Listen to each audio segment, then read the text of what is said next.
The Roundtable Hold is our main hub. From here we can see all available locations on the map as well as the current position of all characters. Here we have access to the expedition table, character selection, outfits, relic rights, codex, character journals, the regular and special shop, the garden, the shore, the waiting room, chapel, crypt, and the training area.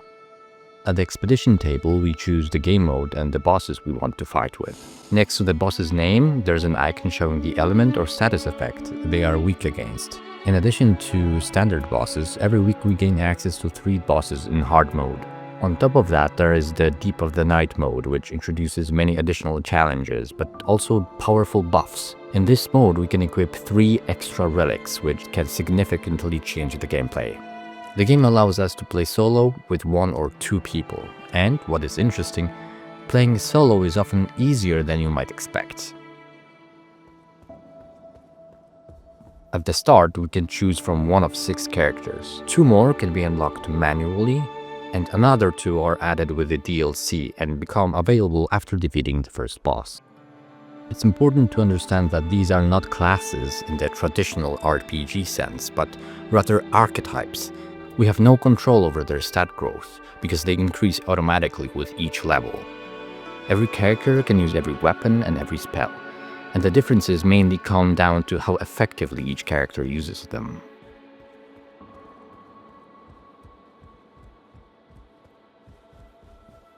The journal allows us to track each character's story progress. If a chapter does not clearly state what needs to be done, or if there is no button to start a remembrance, it means you need to defeat any boss with that character to progress to the next chapter. If a page with a drawing appears in the journal, that means that the character's story has been completed, and you'll also unlock an additional outfit for them. In the waiting room, we'll find a bed. If a message appears stating that the land has been changed, the expedition area will be transformed. But if you go to sleep, the effect will be cancelled. This is especially useful early in the game when the land change might be unfavorable or unnecessary. At the mirror, we can switch to unlocked outfits or purchase new ones. Each character has a total of 6 costumes.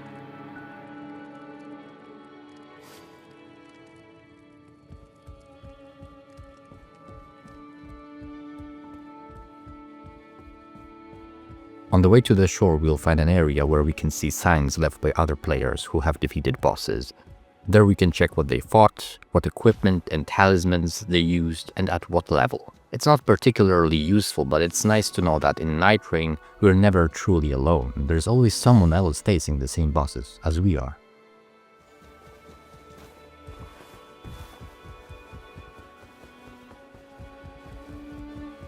In the codex, we can find all of our statistics: total playtime, number of expeditions, win rate, number of bosses defeated, and so on. It's easy to see which character is our main, or which one we avoid like a plague. In the Characters tab, we can see basic descriptions of each character, along with their abilities and stats. Unfortunately, most of this information isn't very precise, and some of it can be even misleading. We'll cover the exact attribute values and what they really mean another time.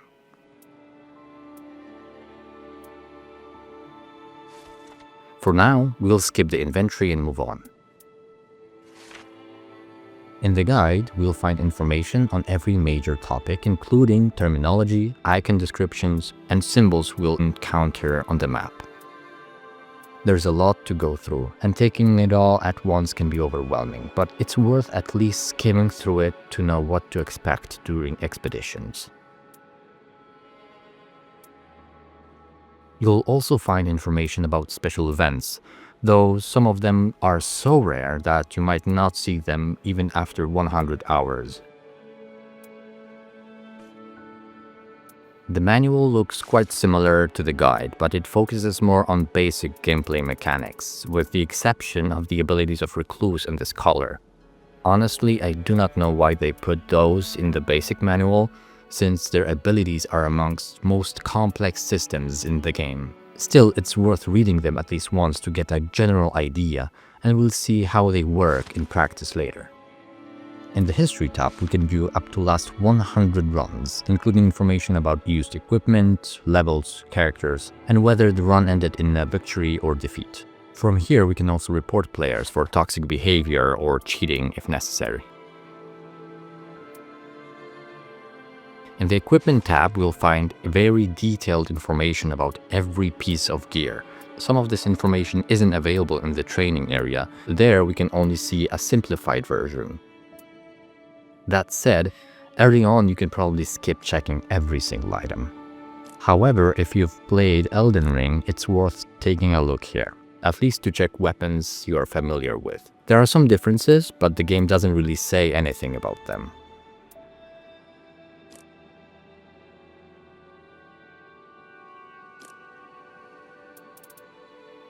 As for weapon skills, to be honest, I don't remember all of them myself. Like most players, I have my favorite ones from the time I played Elden Ring. If we find a weapon and don't know or remember its skill, it's always worth trying 4 combinations.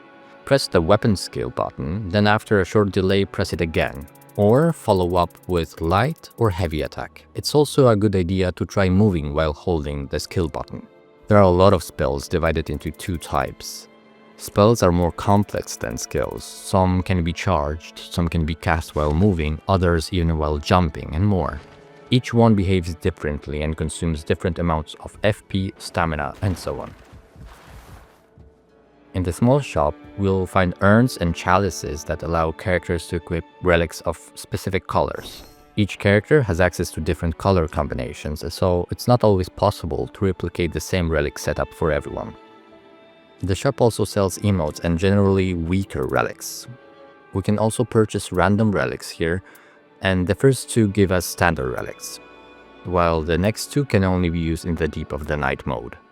Each category includes 1 item marked as containing content up to update 1.02, meaning it won't include relics tied directly to DLC characters or effects that change starting with spells, for example.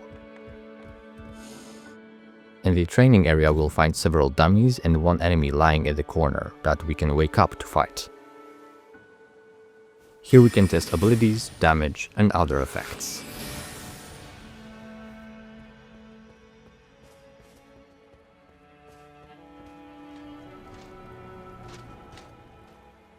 An awakened dummy will also attack us, but it can't kill us. At the tent, we have access to all weapons. We can see which skill appears on a specific weapon, test spells, consumables, and their effects. In the options menu, we can adjust training settings, change character levels, enable unlimited cooldowns, infinite items,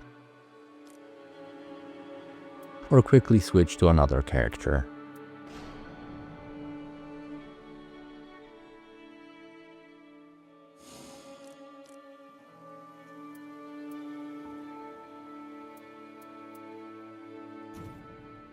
At the Relic Rights altar, we'll spend most of our time creating builds. Relics allow us to modify character stats, change how their special abilities and weapons work, adjust damage resistances, or enable HP and FP regeneration.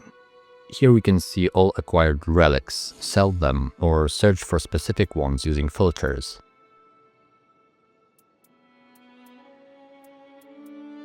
We can also save relic presets and give them custom names.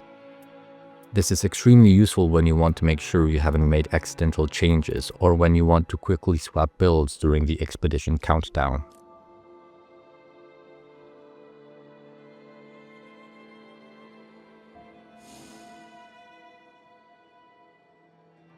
Other locations such as the shore, garden, or crypt have no gameplay function beyond the story. The special shop won't be visible in the stronghold at this stage as we need to defeat any boss in hard mode to unlock it. This is everything in the stronghold. Soon we'll be heading out on an expedition, so next time we'll take a closer look at all characters. Thanks for watching. You'll find more information on advanced topics in my upcoming videos. If this video was helpful, or if there is something I forgot to mention or something you think is worth covering, let me know in the comments, and don't forget to leave a like and subscribe. See you next time.